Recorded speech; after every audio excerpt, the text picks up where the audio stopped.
আসসালামু আলাইকুম প্রিয় ভিউয়ার্স, দেখতে পাচ্ছেন আজকে আমাদের ময়মনসিংহ রফিকুদ্দিন ভুঁইয়া স্টেডিয়ামে ফুটবল ম্যাচ ছিল। তো এই জায়গায় আমি খেলা দেখতে এসে আমার ড্রোনটা উড়াইছিলাম। তো এই সময় এই যে যে বাচ্চা করে দেখতেছেন, ওরা আয়সা জিজ্ঞেস করছে যে আমার ড্রোনটা কত টাকা দিয়ে কিনছি। এমনকি সব বাচ্চাদেরই কিন্তু একটি খুব শখের জিনিস যে আমার একটা যদি ড্রোন থাকতো।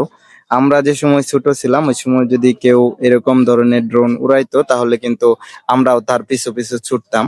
তো এটা কিন্তু মানে বয়সের সাথে একটা ইয়ের বিষয় যে বয়সের যে একটা ইচ্ছা থাকে, এটা কিন্তু সেরকম একটি ইচ্ছা। তে তোমরা যে দাম জিজ্ঞেস করলা, তোমরা কি ড্রোন কিনতে চাও? জি হ্যাঁ, ড্রোন কিনতে চাও? জি জি কিরকম মানে তোমাদের কিরকম কেনার ইচ্ছা? মানে যদি ড্রোন কিনতে চাও, হ্যাঁ, আমাদের এটা তো প্রফেশনাল ড্রোন। আমি ধরো এটা দিয়ে প্রফেশনাল ভিডিও করার লেগে আমার এই ড্রোনটা আমি কিনছি হলো 45,000 টাকা দিয়ে। হ্যাঁ, তোমরা যদি খেলা করার লেগে যদি ড্রোন কিনতে চাও, তোমাদের জন্য হলো 3,000 থেকে শুরু আছে ড্রোন। হ্যাঁ, তোমরা জাস্ট খেলা করতে পারবা ওইটা দিয়ে, এটা দিয়ে ওরকম ভিডিও করতে পারবা না।